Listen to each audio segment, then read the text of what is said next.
We have a standby 23,000 watt generator. It's dependable, and once a week it starts up on its own to test the system. If we lose power, it will come on automatically, and when the power is restored, it shuts down on its own. At our previous house, we had a 13,000 watt generator because much of the house ran on natural gas, and I didn't need that big of a generator. Where we are now, we are mostly electric, with propane being the petroleum fuel that we use.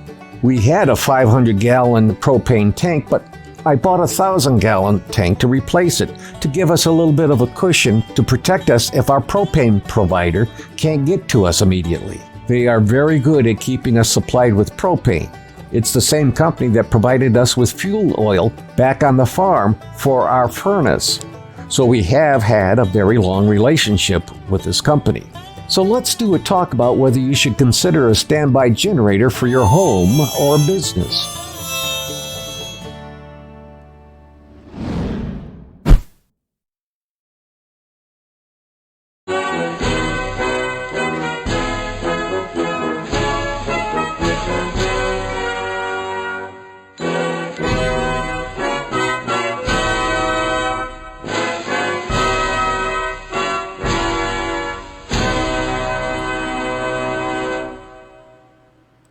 Hello anyone, I'm Scott Bain. They call me the old farmer.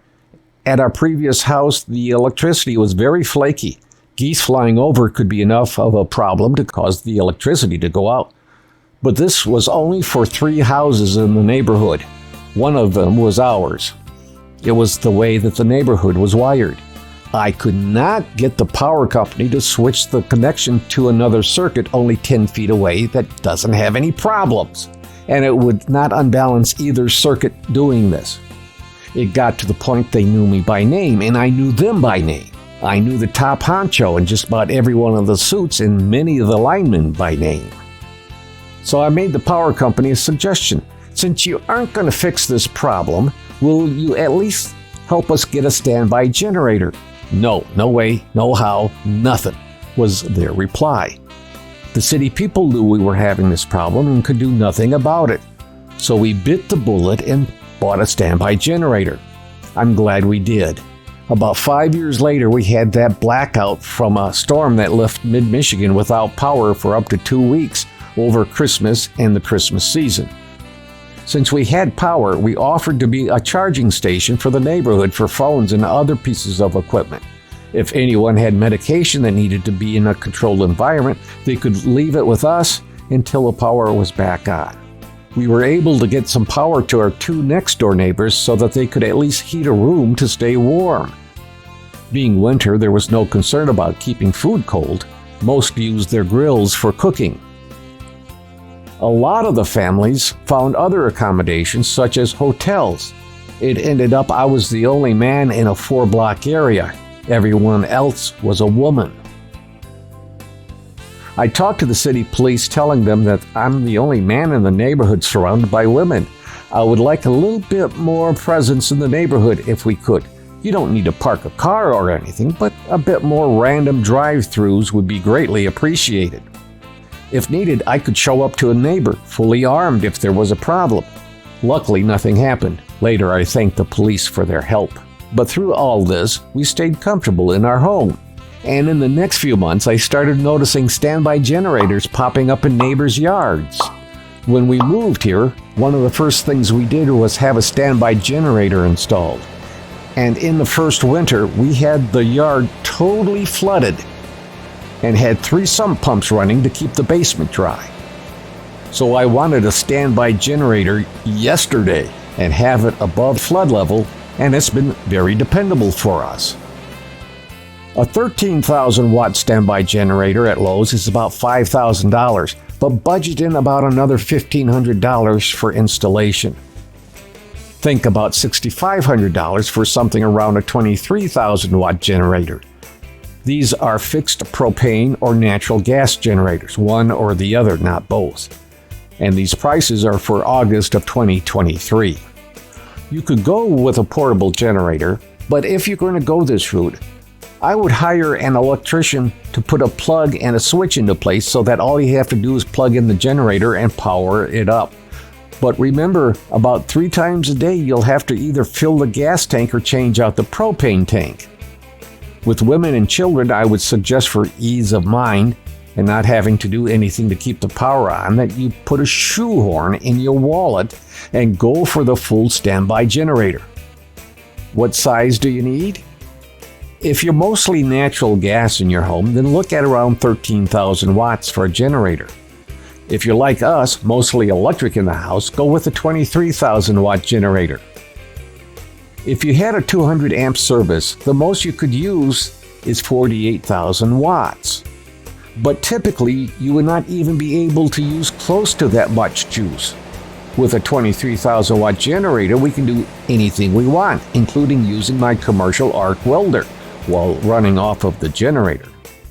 Check with your insurance company to see if you can get a reduction in premiums because you will not be without power. Your basement won't flood, your pipes won't break, mold won't take over your house. And if you have a security system, you won't run out of battery power to keep the security system active. So it won't hurt to see if your insurance company will give you a break. And if they won't, look for another insurance company. Check around. The most important thing to check is to see if they pay claims, or do they fight every claim. Now, every insurance company I know are excellent at collecting premiums. We don't have to worry about that side of it. Back when Sears owned Allstate, they didn't have a good record for paying claims, yet they advertised in all the media. Now that they're not part of Sears, check to see if they've cleaned up their act and that they're a good insurance company now.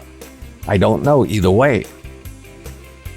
Now about generators for business. If you can, I would look into having a generator, at least with enough power to keep you operating. If you have a factory, there are commercial generators that operate at 100,000 watts and more. If you have such an operation, talk to your local hospital and see what they use for standby power. But for an office or something along the lines of a party store, an office standby generator will keep you going when everyone else is closed down. Also, think of the level of help you may have. Most of them may not be able to do a transaction using paper and pencil. So if I had a business, I would figure out what kind of power I needed and have standby power, even if it's a portable generator to keep the office part of the business going. A little suggestion. If you're planning to sell your house in a few years, it's an excellent value-added feature. Don't put one in to sell your house, put one in to benefit you. But have it pushed that you have a standby generator just in case you lose power as a selling point for your house. This will help ease the selling of your house. Thank you for watching. Before we go, thank you to our subscribers who helped us reach over the 1,000 subscription mark. It's very humbling to receive the support from our subscribers. Thank you. I will always try to give you accurate information, and I'm not worried if you disagree in comments. Just remember, youngsters may read your words. Well, this is the old farmer Scott Bain saying, be well, be safe, and be kind to someone today. Don't forget to click like, subscribe, share, or ring the bell buttons on the original Old Farmer channel. We enjoy reading the comments that you leave, and they do help the channel, so keep them coming. And once again, thank you for watching the original Old Farmer.